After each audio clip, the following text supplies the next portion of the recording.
My parents called me a loser, sued me for my $120,000 in car, and then my dad's friend attacked me after the trial. My mom called me a loser, but when I bought a car for $120,000, and they demanded it from me and then sued me. After the trial ended, my father's friend me, I don't really know where to start. This is a long story, but I've been needing to get it out for years. I've been reading through a lot of posts on here and realized that I might not be alone, that there are people who understand what it's like to grow up in a house where love is just a word that gets thrown around but never really means anything. So, here's my story. I don't expect advice, but maybe someone out there can relate. For as long as I can remember, my parents made it very clear that I wasn't wanted. My mom, Kelly, was the queen of backhanded compliments and lies, while my dad, Greg, was the kind of man who didn't need to say much. His silence was its own punishment, but when he did speak, the words were like bullets. He was never around when I needed him, and when he was, I wished he wasn't. Growing up in that house felt like living inside a pressure cooker. It wasn't just the screaming matches or the passive-aggressive comments. It was the constant feeling of walking on eggshells. Every day was a new opportunity for me to do something wrong, something that would trigger their disappointment, anger, or straight-up disgust. For some reason, I was always the target. My older sister, Rebecca, was the golden child.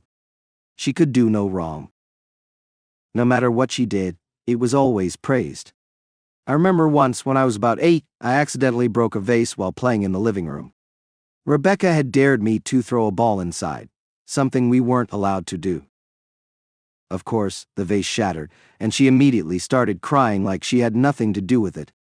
Mom came storming in, and before I could even explain, she was yelling, "Why can't you be more like Rebecca?" She spat at me. "She never causes trouble." "You're always screwing up, aren't you?" The kicker? Rebecca got ice cream later that night, while I was sent to bed without dinner. That was a common theme in our house. Rebecca getting away with everything, while I was the punching bag. I used to love school because it was the only place where I felt remotely human. The teachers didn't scream at me, and the other kids, well, they weren't exactly friends. But at least they didn't treat me like garbage. But even school wasn't safe forever. In middle school, the bullying started. It wasn't just the usual teasing either. It was like people could smell the brokenness on me. Like they could sense that I didn't have anyone in my corner. I was tall for my age, lanky and awkward, which made me an easy target. They called me giraffe or freak and shoved me in the hallways. One time, a group of kids even locked me in a janitor's closet for hours during lunch. I pounded on the door until my knuckles bled, but no one came. When I told my parents about it, my dad just said, "Man up, gee, life's hard." And that was the end of the conversation. It didn't take long for me to stop trying at school. My grades tanked, and by the time high school rolled around, I was barely scraping by. I didn't care anymore. What was the point? No matter what I did, at home or at school, I was just a failure. I don't know how I made it through high school. Honestly, I barely did. There was one moment, though, that I think really broke me. It was junior year, and I had somehow managed to get a spot on the track team. Running was one of the only things that made me feel free. When I was out there, pushing my body to its limits, it was like I could outrun all the shit at home. I could forget everything for a little while. I wasn't the best on the team, but I was good enough. We had a big meet coming up, and I was excited. Like, genuinely excited for the first time in years. I told my mom about it, practically begging her to come. She barely looked up from her phone and just said, "We'll see." Spoiler alert, they didn't come. My parents didn't show up to a single meet that entire season. It shouldn't have surprised me, but it still stung. What made it worse was that all the other kids had their parents there, cheering them on. Mine? They couldn't be bothered. But that wasn't even the worst part.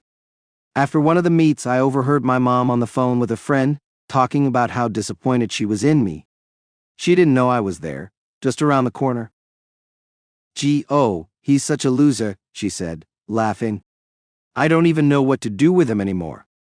He's never going to amount to anything." That was the moment I realized she wasn't just angry at me or frustrated with my failures. She hated me. She genuinely hated me. And from that point on, I started to hate myself too. I somehow managed to get into a local university, not because I was smart, but because I just wanted to get away. Even if it was only for a few hours a day, I needed to escape that house. I didn't even care about the degree or what I was studying. I just wanted out. The problem was, college wasn't much better. I didn't fit in. Everyone around me seemed to have their lives together, while I was barely holding mine together with duct tape and prayers. I tried making friends, but I just couldn't connect with anyone. How could I, when I didn't even know how to function as a normal person? One night during finals week, I had a full-on breakdown. I hadn't slept in days, and I was running on fumes. I locked myself in my dorm room and cried for hours. I thought about dropping out, about ending everything. What was the point of continuing if I was just going to keep disappointing everyone, including myself? But something stopped me. Maybe it was fear. Maybe it was some tiny sliver of hope that things could get better. I don't know. But I decided to push through, even if it felt impossible. After graduation, things at home only got worse. I was stuck back in that house with no job, no money, and no future. My parents didn't hold back their disappointment either. "Why are you even here?" my dad would say. "You're an adult now. Act like it." But they didn't understand that I couldn't just magically fix my life. Every time I applied for a job, I was rejected. Every time I tried to save money, something would come up that drained what little I had. I felt trapped. And then it happened. One night, during yet another fight with my mom, she said something that I'll never forget. "I wish you had never been born." She screamed at me. "You've ruined everything." It was like someone flipped a switch in my brain. I realized then that no matter what I did, no matter how hard I tried, I would never be enough for them. They would never love me the way parents are supposed to love their children. I packed my bags that night and left. I didn't have a plan, just a suitcase and the little bit of cash I'd saved up. I didn't know where I was going, but I knew I couldn't stay there anymore. I moved to a new city, far away from my parents. I found a job, nothing glamorous, just enough to get by. For the first time in my life, I felt free. I didn't have anyone breathing down my neck, telling me I was worthless. I didn't have to walk on eggshells anymore. It wasn't easy. I had to learn how to live on my own, how to function like a normal person. There were nights where I felt so alone that I wondered if I'd made the right decision. But every time I thought about going back, I remembered what my mom had said. I remembered the years of abuse and neglect, and I knew that I couldn't go back to that. I still don't have everything figured out. I'm still struggling, still trying to piece together the broken parts of myself. But at least now, I'm doing it on my own terms. I'm not perfect, but I'm free. After moving to a new city and finally breaking free from my toxic family, I felt like I could finally breathe. I didn't have much, just a few $100 saved up and a determination to make something of myself. I knew I had a long way to go, but at least I was no longer walking on eggshells every second of the day. For the first time in my life, I had control over what happened next. I found a job pretty quickly, though it wasn't exactly what I had envisioned. It was at a call center, working customer service for a tech company. The pay was barely above minimum wage, but it was enough to get by. I rented a small, dingy apartment and ate a lot of ramen, but I didn't mind. It was better than being at home. At first, the job was rough. I had no experience, and dealing with angry customers day in and day out wore me down. Every day, I'd get yelled at for things that were out of my control, and I often left work feeling like I was right back where I started, stuck in a cycle of being blamed for things that weren't my fault. But this time, I couldn't run away. I had to stick it out. The thing is, I'm nothing if not resilient. After everything I'd been through growing up, I had thick skin. Slowly but surely, I started to improve. I learned how to calm people down, how to solve problems quickly, and most importantly, how to keep my cool no matter how much they screamed. It didn't happen overnight, but within 6 months, I became one of the best employees on the team. The call center wasn't where I wanted to be forever, but it was a stepping stone.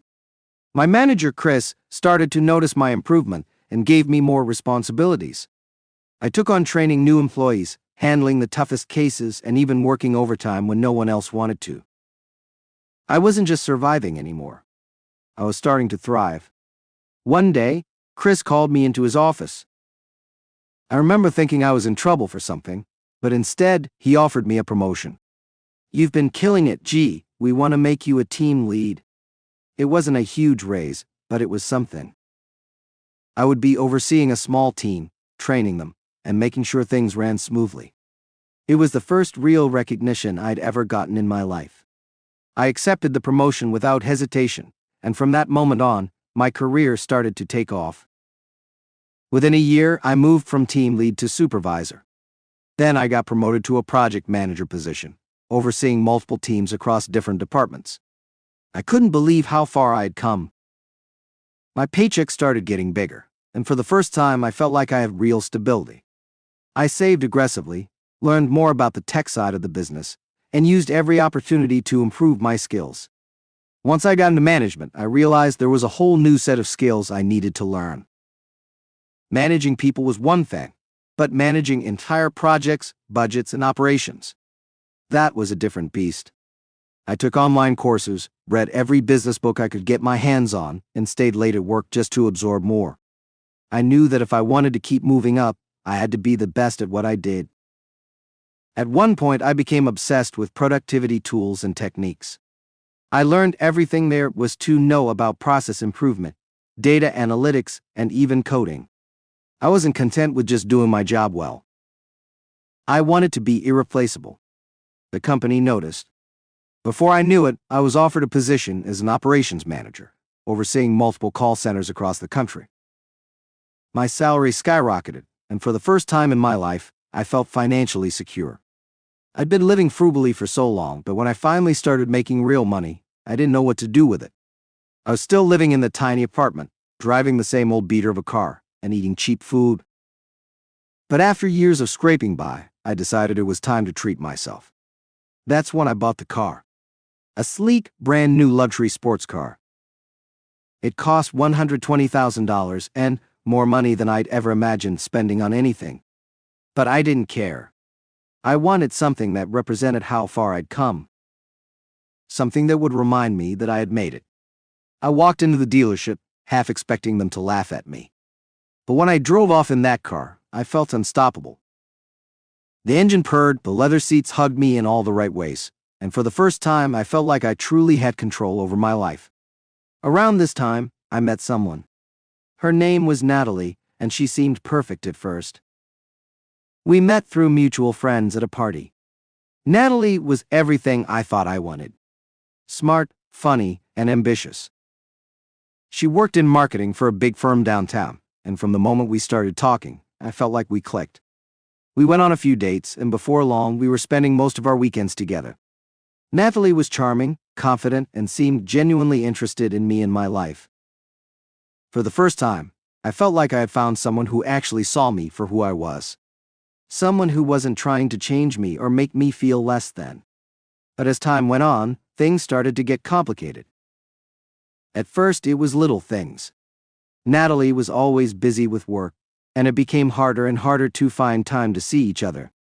She'd cancel plans at the last minute or show up late, always with an excuse. I didn't think much of it at first. I figured she was just stressed, like I was with my own job. But then I started noticing other things. She became distant, emotionally unavailable. It was like she was there physically, but not really present. We'd be out at dinner and she'd spend the whole time on her phone. Or we'd make plans for the weekend and she'd flake without even telling me why. One night, I finally confronted her about it. We were supposed to go out to celebrate a promotion I had just received, but she canceled last minute again. I couldn't take it anymore. "Natalie, what's going on? You've been pulling away for weeks now, and I don't understand why. If you don't want to be in this relationship anymore, just say it." She looked at me surprised, like she hadn't even realized what she'd been doing. "I'm sorry. Gee, it's just work has been so crazy lately. I didn't mean to make you feel like I don't care. I do. I really do. I'm just under a lot of pressure right now. I wanted to believe her. I wanted to think that everything would go back to normal once her workload lightened up. But deep down, I knew something wasn't right. I could feel it in my gut, but I ignored it. I didn't want to lose her. I didn't want to go back to being alone. Things didn't improve. Natalie kept pulling away, and I kept chasing after her, trying to make it work. I'd surprise her with flowers, plan elaborate dates, anything to get her attention. But nothing worked. It was like she was slipping through my fingers, and there was nothing I could do to stop it. Then, one day, everything came crashing down. I was at work going through emails when I got a message from a coworker. "Hey, isn't this your girlfriend?" There was a link attached to the message. I clicked on it, and my heart dropped. It was a photo of Natalie out at a bar with some guy I didn't recognize. They were sitting close, laughing, her hand on his arm. It was nothing incriminating, but it felt like a punch to the gut. I had no idea who this guy was, and she had never mentioned going out that night. I called her immediately. She didn't answer. I sent her a text. No response. The rest of the day, I couldn't focus on anything. My mind was racing, filled with a million questions. Who was this guy? Why didn't she tell me she was going out? Was this the reason she had been so distant? When I finally got home that night, I found her waiting for me at my apartment. She looked guilty, like she already knew what I had seen. "I'm sorry, G," she said before I could even ask. "I was going to tell you. I didn't know how." "Tell me what?" I asked, my voice shaking. "There's someone else." I didn't mean for it to happen, but I don't know. We just connected. I've been trying to figure out what to do, but I didn't want to hurt you. I felt like the ground had been ripped out from under me. All the late nights, the canceled plans, the excuses. It all made sense now. She had been seeing someone else behind my back. I didn't say anything at first. I just stood there, numb. I wanted to scream, to yell at her for betraying me, but the words wouldn't come. All I could think about was how stupid I'd been, how blind I was to everything. "I'm sorry," she said again. But it didn't matter. The damage was done. She left that night, and I didn't stop her. I didn't fight for the relationship because, in that moment, I realized it wasn't worth fighting for. She had made her choice, and I wasn't going to beg her to stay. In the days that followed, I threw myself into my work even more. I worked late, took on extra projects, anything to keep my mind off of what had happened. But no matter how busy I was, the hurt didn't go away. I felt like I had failed again. Like I wasn't good enough, just like my parents always said. But, over time, the pain dulled. I realized that Natalie's betrayal wasn't a reflection of me. It was her choice, her mistake, not mine. And for the first time in my life, I didn't blame myself for someone else's actions. Now, I'm still here, working hard, rebuilding myself yet again. I'm not sure what comes next, but I'm determined to keep moving forward. Because if there's one thing I've learned, it's that I'm stronger than I ever thought I was. I thought I had seen the last of my parents when I left home all those years ago. After everything they put me through, the emotional abuse, the neglect, I had no intention of ever seeing them again. I cut off contact, deleted their numbers, and moved to a different city. Life had finally started to fall into place. My career was on an upward trajectory. I had built a life for myself, and despite the heartbreak with Natalie, I was doing well. Then they showed up, like ghosts from the past, determined to tear everything apart. It was a Saturday afternoon, and I was lounging at home, trying to unwind after a long week at work. I'd been putting in a lot of extra hours lately, preparing for a big project launch at the company. So I hadn't had much time to relax. I was planning to take the car out for a drive later, maybe head to the coast and clear my head. The car, the one I bought for $120,000, and my pride and joy, a symbol of how far I'd come, was parked outside, gleaming in the sun. That's when I heard the knock on the door. I wasn't expecting anyone, so I figured it was just a delivery or maybe a neighbor. But when I opened the door, I felt like I'd been punched in the gut. Standing there in the flesh were my parents, Kelly and Greg. It had been years since I'd seen them, and they hadn't changed much. My mom still had that icy, judgmental look in her eyes, and my dad still had that silent, looming presence. The kind that made you feel small just by being near him. I froze for a moment, unsure of what to do. "Gee," my mom said, her voice dripping with fake sweetness. "It's been so long." I didn't invite them in. I just stood there, stunned, wondering why the hell they were on my doorstep after all these years. "What do you want?" I finally asked, keeping my voice as calm as possible, though my heart was racing. "We need to talk," my dad said, stepping forward slightly. He glanced over my shoulder, his eyes catching sight of the car parked in the driveway. I could feel it immediately, the old dynamic coming back. The feeling of being powerless, of being that kid who could never do anything right. But I wasn't that kid anymore. I had worked too hard to let them drag me back into their twisted world. "What are you doing here?" I asked again, firmer this time. My mom sighed dramatically, like this was all some big inconvenience for her. "We've fallen on hard times, G. We've had some financial difficulties, and we could really use some help. We saw that car outside and well, it's clear you've been doing pretty well for yourself. We were thinking maybe you could, let us have it." Just until we get back on our feet, I couldn't believe what I was hearing. My parents, who had never supported me, who had made my childhood a living hell, were standing on my doorstep asking for my car. My $120,000 in car. The one thing I had bought for myself, that I had worked so hard for. "You want my car?" I asked, just to be sure I hadn't misheard. "Yes," my mom said, as if it were the most reasonable request in the world. "You've always been so selfish, G. We raised you, we took care of you. And now when we need a little help, you act like we're asking for the world. It's just a car." I could feel my blood boiling. This was classic Kelly, twisting everything around to make me the bad guy. To make me feel guilty. But not this time. "No," I said firmly. "You can't have my car. I'm not giving it to you." For a moment, there was silence. Then my dad stepped forward, his face turning dark. "You owe us, G. We're your parents. After everything we did for you, the least you can do is help us out." I couldn't help it. I laughed. I laughed right in their faces. "Everything you did for me? You mean the emotional abuse? The neglect? The years of making me feel like I was nothing? You seriously think I owe you anything?" My mom's face hardened. "We made you who you are. Gee, don't forget that." "No," I said, stepping forward myself now, feeling a surge of strength. "I made myself who I am. I did this on my own. I don't owe you anything. And I'm not giving you my car. Now, get off my property." I slammed the door in their faces before they could say another word. I thought that would be the end of it. I thought that slamming the door would be enough to send them packing. That they'd realize they weren't going to manipulate me anymore. But I underestimated them. I should have known better. A week later, I received a letter in the mail. It was from a lawyer. My parents were suing me.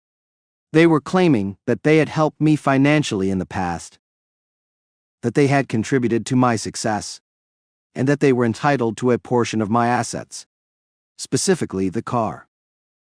The letter detailed how they believed they had a right to the car because, in their twisted logic, they had invested in me growing up. And now that I was doing well, they wanted their share. I was floored. I couldn't believe the audacity. I hadn't taken a penny from them since the day I left home. If anything, they had drained me emotionally and financially for years. But now they were trying to take me to court over a car. It was insane. I immediately contacted a lawyer, a woman named Sarah, who came highly recommended by a coworker. When I explained the situation to her, she was as baffled as I was. But she assured me we had a strong case. "This is absurd," she said during our first meeting. They have no legal claim to your car or your money. But we're going to have to fight this. And fight we did. The lawsuit dragged on for months. I had to go to multiple court hearings, submit documents, and deal with endless legal back and forth. Every time I thought it couldn't get worse, my parents would up the ante. They painted me as an ungrateful son. A selfish child who had abandoned his family, after they had sacrificed so much for him.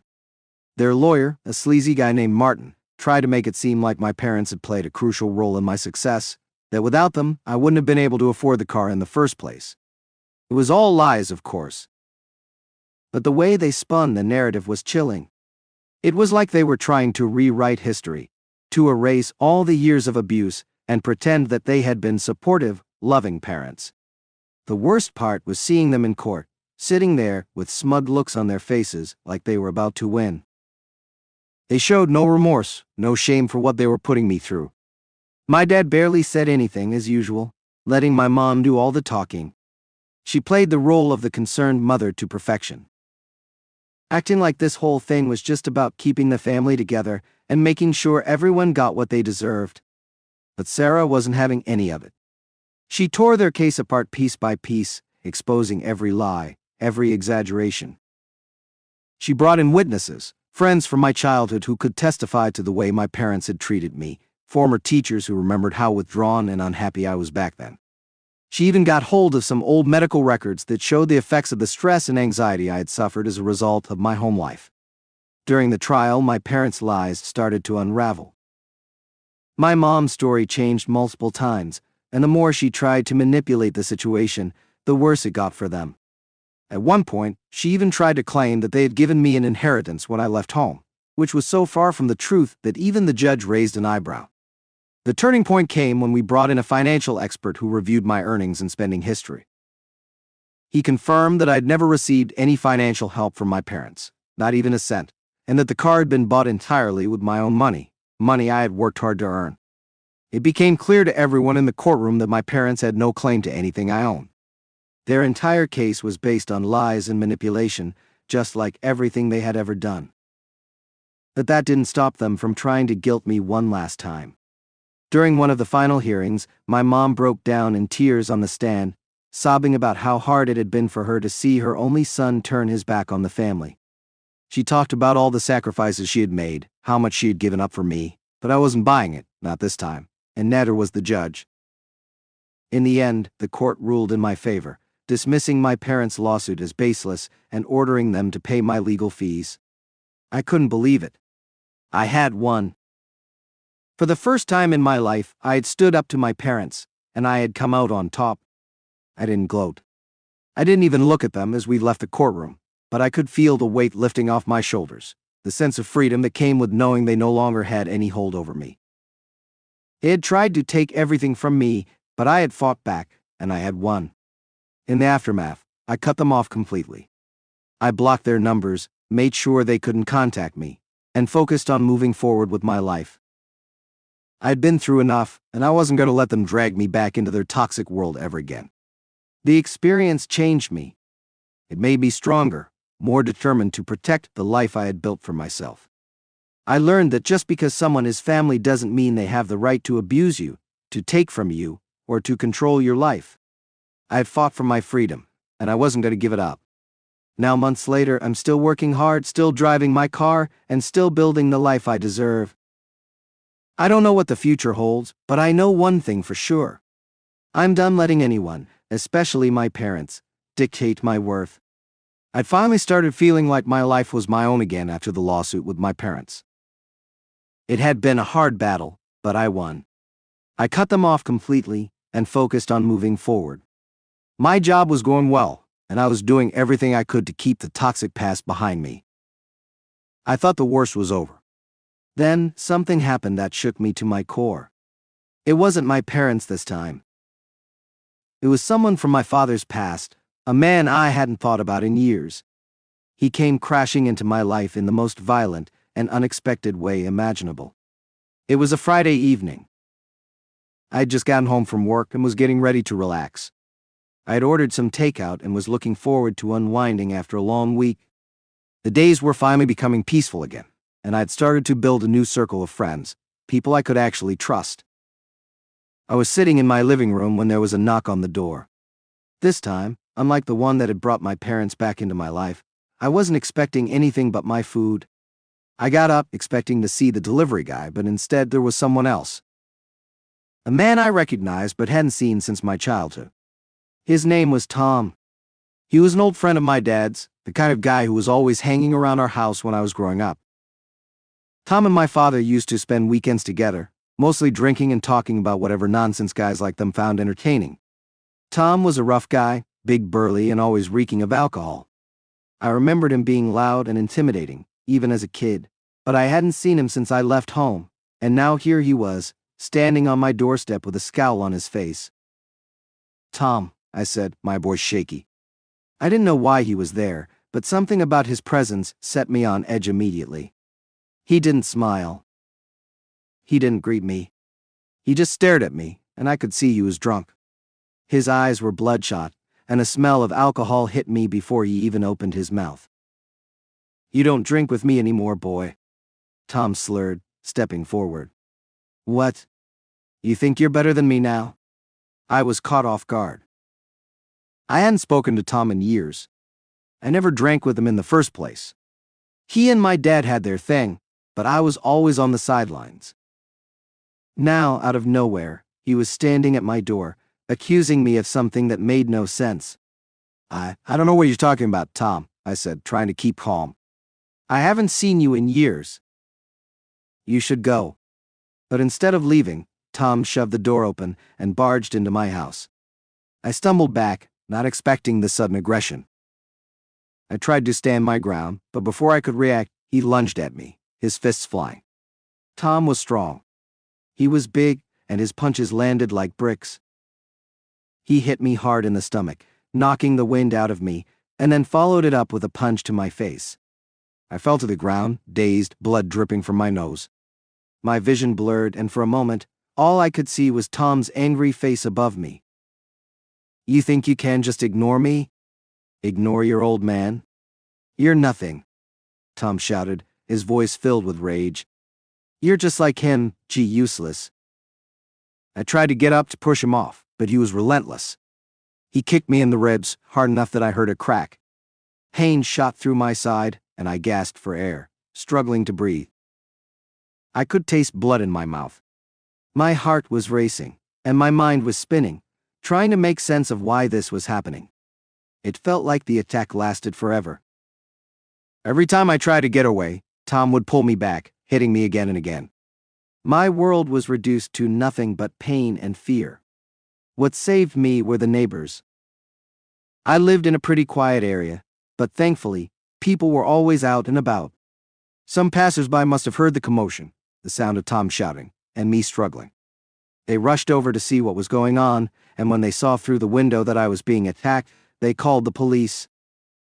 I didn't know any of this at the time. I was barely conscious at that point, just trying to protect my head and survive. But I remember hearing voices outside, people shouting for Tom to stop. The next thing I knew, a group of them had burst through the front door, pulling Tom off me and pinning him to the ground. I could hear the sound of sirens in the distance, and I knew the police were on their way. I was too weak to move, barely able to open my eyes as I lay on the floor, battered and bleeding. One of the neighbors knelt beside me, trying to talk to me, but their voice was muffled, like I was underwater.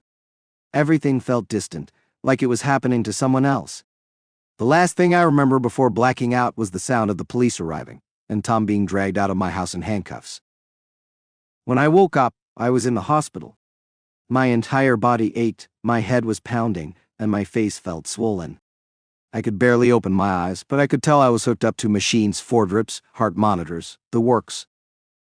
I wasn't in great shape. A nurse came in a few moments later, checking on me, making sure I was stable. "You're lucky to be alive," she said, her voice gentle. "You've got some broken ribs, a concussion, and a lot of bruising, but you're going to be okay." I felt a wave of relief, but it was quickly followed by anger. How had this happened? Why had Tom attacked me? I didn't know him anything. I hadn't even spoken to him in years, and yet here I was, lying in a hospital bed, lucky to be alive. The nurse told me I had been unconscious for a while. The police had taken Tom into custody, and there would be a full investigation. Apparently, he had resisted arrest, and even tried to fight the officers when they arrived.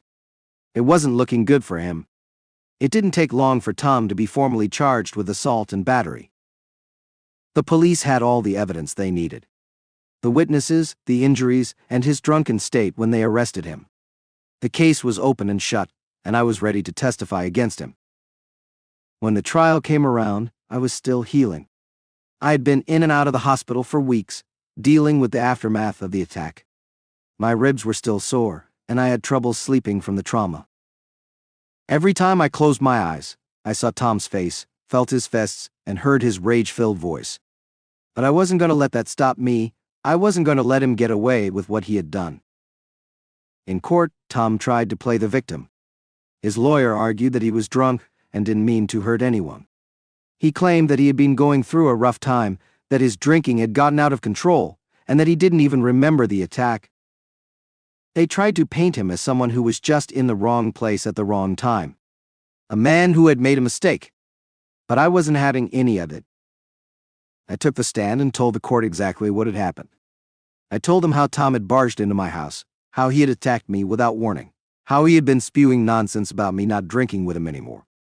I explained that I hadn't seen him in years, that I had no relationship with him, and that he had come out of nowhere, bringing violence and destruction into my life. The witnesses backed me up. The neighbors who had called the police testified about what they saw, how they had found me bloodied and beaten on the floor. The police officers who had arrested Tom gave their accounts of how he had resisted, how he had tried to fight even after the attack. The judge wasn't swayed by Tom's excuses. He saw through the lies, saw Tom for what he really was, a dangerous man who had let his anger and alcohol-fueled rage take control. Tom was convicted of assault and sentenced to prison.